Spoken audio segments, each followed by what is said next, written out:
Hanamezanao fahazavan-tsaina hamantaranay izay sitraka ao ataonay ahafahanay mijoro araka izay sitraka ao. Dia ampianaro izay amin'ity fotoanan'io ity. Boka mifanainao masina no hamanga ny fonay hanokatra ny sainay mba hahitanay tokoa izay tena tokony ataonay ho voninahitry ny anaranao. Da ireo namanay izay tsy afaka noho ny antony manokana amin'itay koa izay ireo mbola mikasa hamonjy ity fotoana ity ianao no hitantana ny dian'izy ireny. Dia hatreo izay rehetra ataonay eto Tompo fa ataonay ho voninahitry ny anaranao Jesosy. Amen. Tra izay ho vakiana fohy amin'renantsika ny fampianarana dia ny Tesaloniana voalohany toko 5 dia manomboka amin'ny 7:20 izany hatramin'ny 12:20. Tesaloniana voalohany toko 5 ny 7:20 hatramin'ny 12:20. Vaky toy izao amin'ny anaran'i Jesosy. Aza mamono ny fanahy, aza manao tsinitsinina ny faminaniana, fantaro ny zavatra rehetra, hazony mafy izay tsara, fadio ny fanao ratsy rehetra. Amen. Io ten'Andriamanitra io izany no entiko hanorenana ny fampianarana ataontsika androany mikasika ny lohateny hoe ny tanora kristiana sy ny fanatanjahantena. Zava-dehibe mihitsy ny hamantarantsika ny ten'Andriamanitra moa izany manoloana ny hoe ahoana marina ty fanatanjahantena ty eo amin'ny fiangonana. Ilaina ve izany sady tsy ilaina sa ny fanahy ihany no ilaina satria ny fanahy no mila famonjena amin'ny andro farany rehefa tonga Jesosy. Tena izay marina ve ny tena zava-dehibe ao amin'ny fiangonana fa tsy mila manao fanatanjahantena intsony. Dia izay mahatonga an'ity ten'Andriamanitra ty hoe fantaro ny zavatra rehetra, hazony mafy izay tsara. Raha mijery tsika ny amin'ny tontolon'ny filazantsara, mahita tsara ny fampianarana ohatra nataon'ny Paoly Apôstôly tsika dia mandinika tsara isika ny amin'ny hoe tontolona nahoana moa no misy ny filazantsara tamin'ny fotoan'andro. Ny soratra masina hoe fananomboka hatrany amin'ny voalohany tantarany fa raha ny tontolon'ny filazantsara ny jerentsika dia ataonay amin'ireo fitenenana hoe tontolo helenika, izany hoe tamin'ny tontolo ny fandrosoan'ny civilisation greka. Ny romanina mbola taoriana kelin'izay fa ny greka civilisation greka ny talohan'ny an'ny romanina. Izany tontolo helenika zany na ny tontolon'ny greka moa zany raha jerentsika dia nanana fotom-pisainana sy fahalalana lasa lavitra tamin'ny manontolo rehetra raha ny resaka grika no resantsika tamin'izany fotoana zany. Nalaza zany atao hoe cité greka, nalaza ny fisian'ireo filozofa greka isan-karazany rehetrarehetra reo, ary nalaza koa ny fisiany atao hoe inona no atao hoe gymnase. Asa azonareo inona ny fototenin'ny gymnase? Gym. Efa nataontsika gymnastique, gym sy ny sisa fa ho resahako anareo ihany fa teny mahamenatra io gymnastique io raha tena jerena ny fototeny grika hoe inona ny angana izy io fa avy amin'ny resaka sport ihany ny resaka zavatra io fa inona ny tena hevitra ny atao hoe gymnase, inona ny hevitra n'izany. Fa amin'ny teny grika izy io dia nataony amin'ny teny grika hoe gymnation, zay no niangana zany. Fa aho azavaiko aminareo rehefa avy eo fa mampimekely ihany izy io fa hay ve zany fototry ty hoe gymnastique ty na hoe ty gymnase ty. Fa ny tontolo ny ainan'ny filazantsara aloha dia hoe tontolo ny grika, ny civilisation grika tao anatin'izany. Ka tena nampalaza ny grika zany ny fananany gymnase na ny fananany atao hoe agora. Ny agora manko dia karazana toerana zay anehoana ny fahaizana ny fananany teatra, ny fananany atao hoe stoa manko mitondra sary ihany ao fa azonareo jerena amin'ny internet ihany no izy teo le atao hoe stoa nga manitanareo le ohatrohatran'izao stoa le misy pilier anina be reny a dia ao anatin'io misy toerana malalaka na misy koa toerana fanaovana fanatanjahantena zareo moa zany efa miprevoir an'le hoe toetrandro ratsy sy ny sisa reny a dia manorina toerana ngezabe izy ahafahany manao sport dia tatahaka an'izany zany nanana grika zany taloha tsika tamin'izany tsy fantatra ny Madagasikara moa tamin'izany fotoana zany na manao ahoana ny tontolo ny ainantsika fa ny grika efa lasa lavitra izy tamin'izany ny structure rehetrarehetra zany naneo ny herina sy ny fahaizany sy ny fahalalany ary tsy diso tsy latsa-danja tamin'izany zany ny resaka hoe sport tamin'izany fotoana zany ny sport ka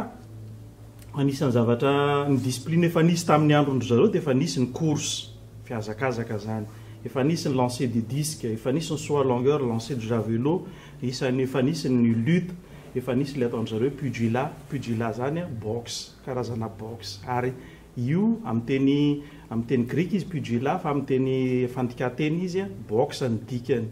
ny pugilat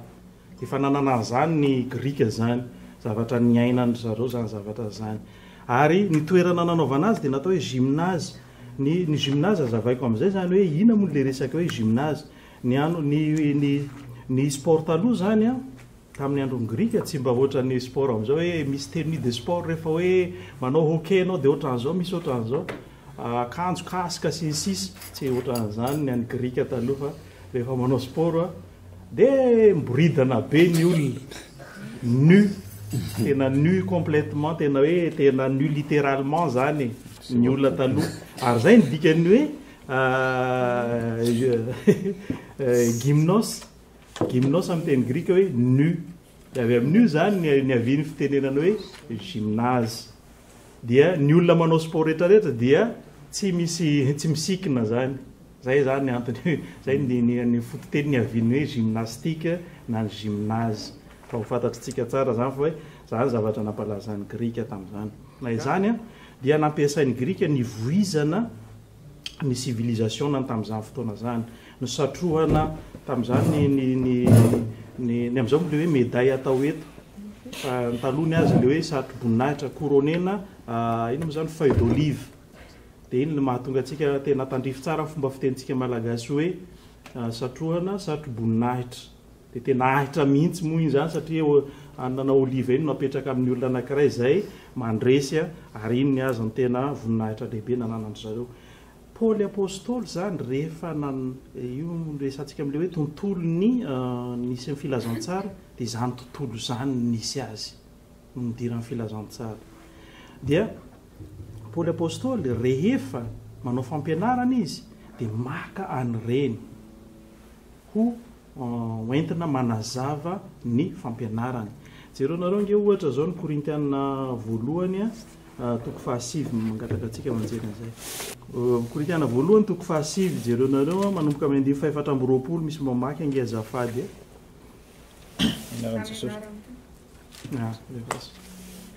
tsy fantatrareo va fa izay miazakazaka eo amin'ny tany fiazakazahana dia samy miazakazaka avokoa nefa ny iray ihany no mahazo loka miazakazaha toy izany mba azonareo atreo ihany hitatsika zany raha manao n'io sary io zany Paoly apôstôly dia ny ao an-tsainy ty le azakazaka course ty dia fa io ny zavatra hitany tamin'ny mahacitoyen romanina azy fa ny androny romanina zany sy ny grika tsy mifanalavitra fa ny période ny greco-romanina moa no ilazana azy mifanohitohy eo ihany io mifanakaiky teo ihany reo ka ny zavatra nylovaina tato amin'ny grika dia nylovain'ny romanina dia mbola nitohy ihany zay fomba fanao zay fa efa mba niova lay endrika zay nisehon'ny fanaovana sport zany fa tsy ohatry ny tena tamin'ny androny grika fa efa mba misy zavatra mivoatra kely ihany dia tamin'izay fotoana zay dia eto zany hoe tolorana loka ny loka tsy fantako moa zany hoe inona le loka omena tamin'izay fotoana zay fa ny any grika moa dia le satrohana le couronne d'olive iny araka ny lazaiko teo fa eto zany raisin'ny Paoly apôstôly io zavatra io sary io fantany tsara zany fa hoe misy sport atao ary anisan'izany ny malaza dia ny hazakazaka dia io hazakazaka io zany no entin'ny Paoly apôstôly maneho ny toetra zay tokony hananany olona manana finoana tahaka ny olona mihazakazaka ary raha mihazakazaka tsy hoe andeha hiazakazaka aho dia kiraro avo voditongotra no entiko manao mihazakazaka eny amin'ny terrain eny na tenue de sport tsy mifanandrify no entiko mihazakazaka eny hanao skia zany ka hoe inona reny entiko raha ohatra hanao skia hoe tsy fantako fa tsy maintsy tenue tandrify manao ok ianareo eto tsy kiraro avo voditongotra no entina hikorisakorisa ery ambony glace ery fa tsy maintsy sport akanjo tenue tandrify an'izany dia zay le tohinety mba mangataka ny tohizana lezy andiny fahadimy amby roapolo ary mpiazakazaka rehetra dia mahony tena amin'ny zavatra rehetra misy discipline zany eo ny sport ny manao sport zany misy zavatra hoe mahony tena amin'ny zavatra rehetrarehetra hoe tsy mihina ny zavatra tiano hohanina hoe zao no tiako hohanina dia hohaniko zany fa misy zavatra zay tandrify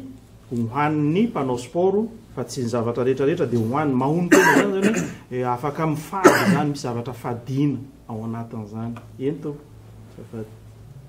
kanefa reny dia mitany saroboninahitra mety oloha fa isika kosa ny tsy mety oloha eto io zany raha izao azy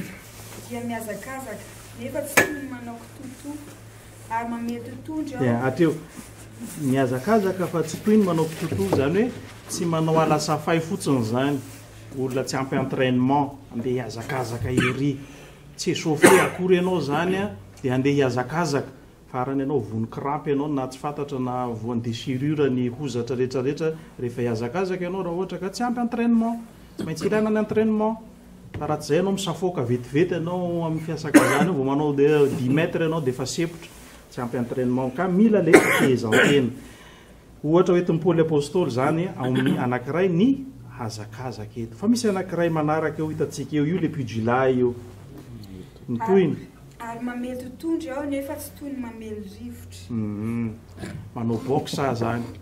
Paoly apôstôly zany mety efa nanatrika fanaovana boxe izy dia hitany tsara zany le fanaovana boxe hoe rehefa mamely tsy mamely rivotra no velezinao fa le adversaire zany eo fa sinao zany le adversaire zany hoe efa bien entraîné anao hamely totondry io le pugilat le voalazany teny voalazako teo zany efa nisy zavatra hita amin'ny Paoly ny aina en tant que romane izy dia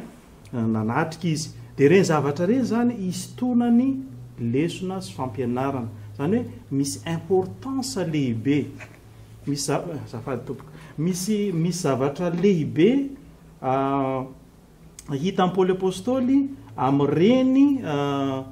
fanatanjahantena reny hoentiny hampita ny filazantsara isika zany rehefa manao sport manao fanatanjahantena dia tsy hoe manao fanatanjahantena fa manao fotsiny amin'izao fa amin'ny zavatra ataontsika eo misy zavatra azo tonona ho amin'ny finoana koa manahoana atsika ao amin'ny finoana zany par rapport amin'io fanatanjahantena ataonao ny soratra masina eto zany tsy mandrara atsika hanao sport tsy mandrara atsika hanao fanatanjahantena fa ny fanatanjahantena zay ataontsika histonana lesona amin'ny finoana zay ananatsika fa tsy manao sport amin'izao fotsinysika zany hitatsika tsara zany fa misy zava-dehibe hafatra be dehibe amin'io fanatanjahantena io na ny fifadiana ohatra hoe misy zavatra discipline fadianao amin'ny finoana inona ny faditsika devoly sy ny asany rehetra sy ny fomba rehetra ny ota sy ny sisa zany manimba zany dia mifady zany tsika ao anatiny amin'io zavatra io inona ny entraînement tanao fanazarana mizatra amin'inona anao inona no zaranao mba hampatanjaka amin'ny finoanao raha amin'ny sport anao dia mila entraînement foana zany matetitetika fa tsy hoe manao ndray mandeha dia ampy zay ka hiatrika amin'izay rehefa avy eo marina ianao raha tsy natahaka an'ina hoe hanao compétition anao indray mandeha ihany no entraînement anao dia ho ampy mety havita kely ihany ianao fa sepotra tsy araka ny adversaire mihitsy ianao dia tahaka an'izany dia zay le ataonten'Andriamanitra hoe mifankazara amin'ny tsy toy ianao ny fifankazarana amin'ny tsy toa zany tsy hoe androany ihany mamaky baiboly dia vita zay ampy zay ka be dehibe zay ka tsy ampy zany fa mila isan'andro ianao mifankazatra amin'ny tsy toa dia ny famakianao ny tenin'Andriamanitra sy ny vavaka zay atao mila fifehezantena zany ao anatiny koa mila discipline koa zany ao anatin'izay ao anatin'ny sport io fa tsy hoe nao fo ny sport fotsiny amin'izao ianao dia fa misy discipline tsy maintsy arahanao koa ao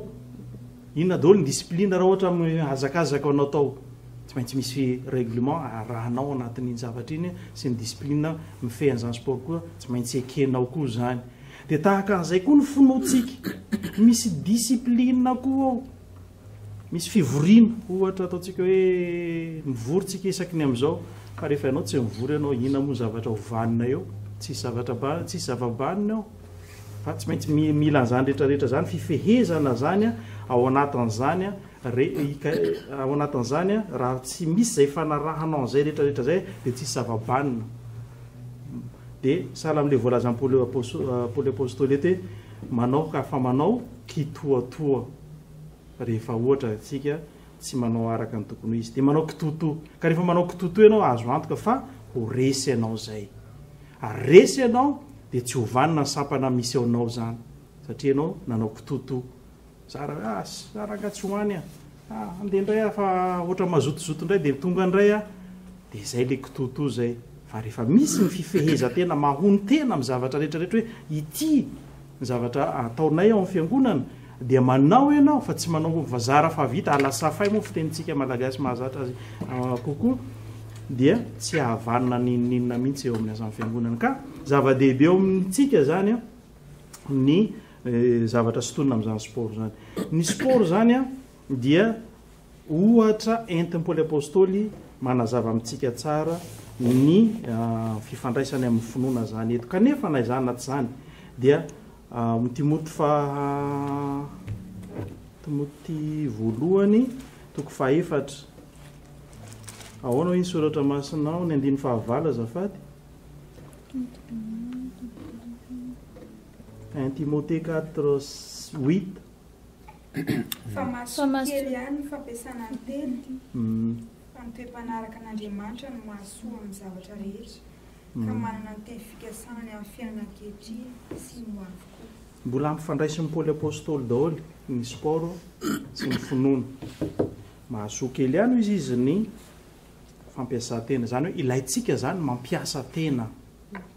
sport ilazay Paoly apôstôly azy io sport mahatsara atsika manao sport kely ny lazany azy hoe tsy hoe kely dans le sens hoe minimizena iny tsy zay le tiany teneniny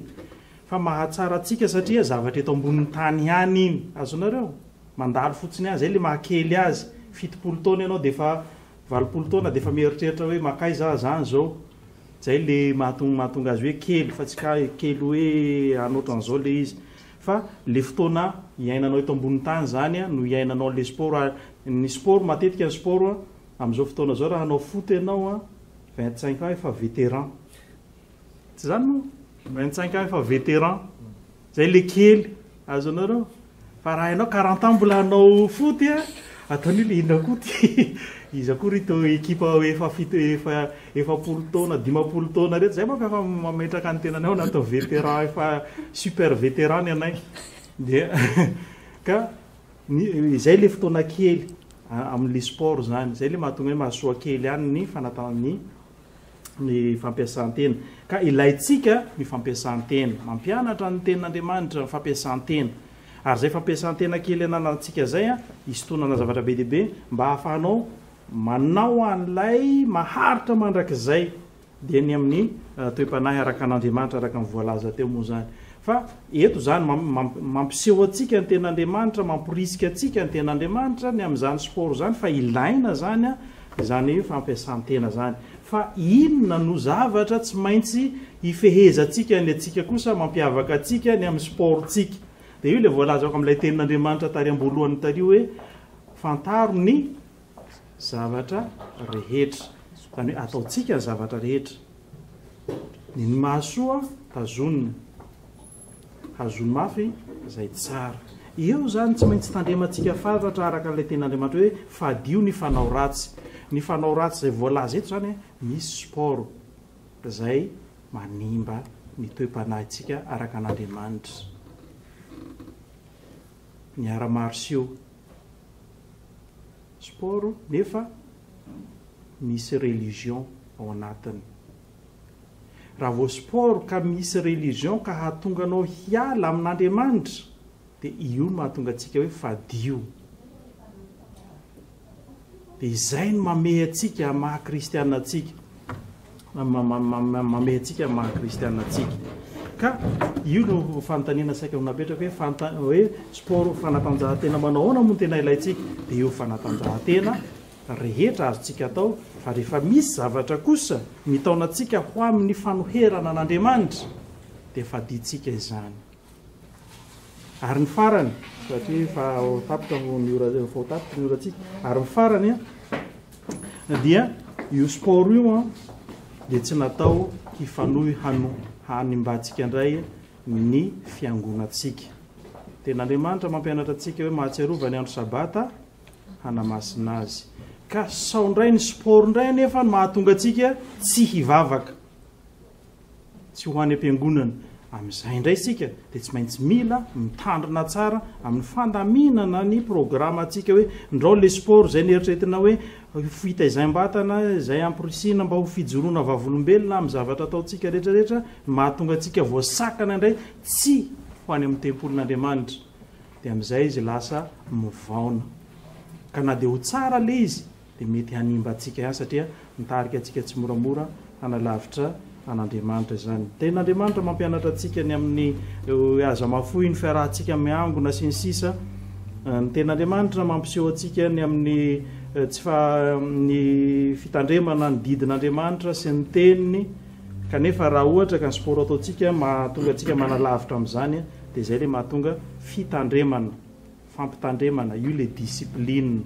amin'ny zavatra ataotsika rehetrarehetra. Tsy maintsy manome ny zavatra rehetrarehetra hifanaraka tsara amin'ny maha kristianina atsika isika ao anatin'izany fanaovana fanatanjahantena izany satria io fanatanjahantena io no anisan'ny lalana izay ahafahantsika koa manatona ny olona rehetra. Soratra masina manao hoe raha azo atao dia mihavana amin'ny olona rehetra, mihavana amin'ny olona rehetra atsika, manatona ny olona rehetra isika. Ary Paoly apôstôly mampianatra ny hoe amin'ny malemy aho dia tonga malemy, amin'ny matanjaka dia tonga miseho tonga matanjaka. Ny antony zany mba hahatonga mba hahazoko ny malemy ho ao amin'ny tompo izy Paoly apôstôly ny antony zany rehetrarehetra zany fa tsy hoe zaho akory malemy. Ka fanatanjahantena dia lalana anankiray izay ahafahantsika mivelatra sy misokatra kokoa amin'ny tanora izay tsy mahafantatra an'Andriamanitra kanefa io ny lalana, tsy io ny famonjena fa io ny fomba ahafahantsika mihavana sy manatona ny olona ahafahanao mitoro filazantsara fa tsy hoe hanameloka ny olona na hitsara ny olona avetrany ianao reny manao sport tsisy latsika an'ireny fa ny atsika ny an-danitra ry ihany diso indray izay fa ny sport no lalana ahafahantsika manatona mahazo ny fony dia avy eo mijoro vavolombelona ianao tsy voatery hitory hoe hitory teny ohatrany eo ambony pulpitra amin'le olona tsy izay no atao hoe fijoroana vavolombelona fa ny fiainantsika ny fitiavan'i Kristy mifandray amin'le olona ao anatin'iny dia io moa hafandray moa no atao ina moa no ataotsika rehefa ao anatin'ny sportsika ao na fomba fitenitsika sy ny sisa iny hafandray ao na fifitafintsika ao na fihetsitsika manoloana rehefa ohatra ifandray amin'ny olona reny iny hafandray no ifampiresantsika mikasika an'iny fa ny androany dia resana hoe tanora kristiana sy ny fanatanjahantena dia izay zany no azoko ambara fohy mahakasika an'ity fanatanjahantena ity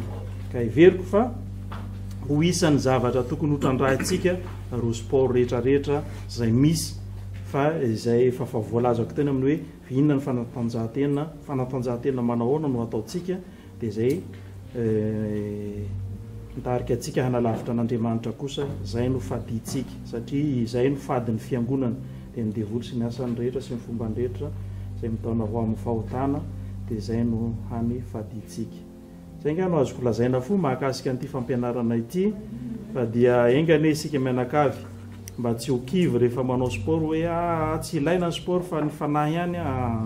ten'Andriamanitra nampianatra zavatra be dibe amintsika amin'izany sport zany ka azontsika atao tsara ny sport atao programa tsara io kanefa aoka tsy hahatonga atsika hanalavitra atsika ny fiangonana aoka tsy hanalavitra atsika an'Andriamanitra ny sport fa rehefa izay izy dia mety hivaona ihany any amintsy izy ny fampiasantsika ny fanatanjahantena amin'izay fotoana izay dia ho an'Andriamanitra irery amin'ny voninahitra amintsika rehetra ny fahasoavana sy fiadanana avy amin'Andriamanitra raintsika. Amen. Raha misy moa fanontaniana. Est-ce qu'on a le droit de participer ou ça va à l'encontre de l'église? On est à nos rencontres de basketball. Maintenant, c'est une équipe islamique qui nous invite, qui va jouer contre eux. Est-ce qu'on a le droit ou on n'a pas le droit d'aller? Soratra masina manao zao hoe Jesosy hoe rehefa mivavaka izy raha io tsy ny hampiala azy amin'izao tontolo izao no angatahako fa ny hiaro azy amin'izao tontolo izao. Prière fa tsy nivakitsika hatramin'ny farany moa fa voalohany fotsiny tamin'ny fiomanana teo Jean 17 misy an'izay Jaona toko fahafito amby folo aloha nge vakitsika ilay izy dia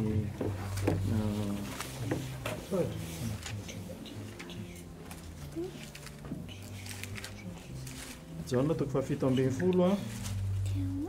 afaka nataon Jesosy ho an'ny mpianatra io dia andiny fahadimy ambin'ny folo ahoana izy izy ny andiny fahadimy ambin'ny folo izaho misy mamaky any izaho tsy mangataka aminao mba ampiala azy amin'izao tontolo izao fa mba hiaro azy amin'ny ratsy. Hiaro azy amin'ny ratsy. Hitanao zany. Tsika zany eo amin'izao tontolo izao tsy hanao vide moine isika ilay tokamonina ary ambony ary fa hoe zahay masina ka tsy mifanerasera aminareo intsony. Non. Fa ahoana no ahatonga anao fahazavana? Ianao ve mila masoandro, mila lampe de poche rehefa eny ambany masoandro? Amin'ny fotoana manaona no ilanao lampe de poche? Rehefa maizina. Aiza no andeha hampiasanao ny tsy maintsy any amin'ny maizina no andeha hampiasanao fahazavanao satria ianao fahazavana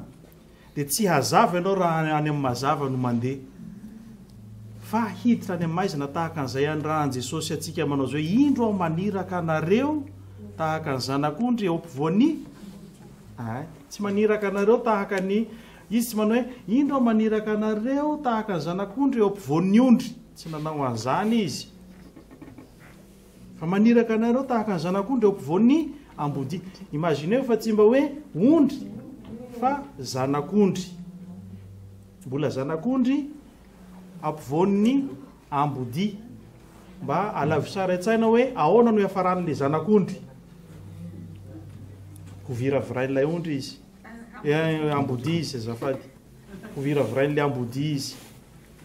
misy menasa zany eo kanefa tsy atahotra ilay zanak'ondry satria misy mpiandry-ondry miaraka aminy eo. Jesosy manao zao hoe izaho no mpiandry tsara. Dia tahaka an'izay isika mandeo tsy nataon'Andriamanitra hihemotra isika, tsy naman'izay mihemotra isika fa manana ny finoana velona isika reo le ambodia zany handramatra anao dia ianao miditra eo tsy hanaraka amin'ny fanao ny ambodia ianao ka hanao hosendran'le hoe tahaka ny zanak'ondry mitafy tahaka ny ambodia mitafy zanak'ondry hodiny zanak'ondry ianao tsy hanao an'izay ianao fa tena isao ondry ianao makeo fa matoky ny finoanao ianao Jesosy hoe ho eo aho hanatanteraka ny témoignageko. Dia zay le ilana le hoe tsika tsy natao hiala amin'izao tontolo izao fa natao eo anivon'izao tontolo izao ho fahazavana isika hitondra ny fahazavana eo amin'ny fomba fiteny. Soratra masina moa ary amin'ny Timoty voalohany toko fahaefatra ary manao 1:4-12 manao hoe ianareo no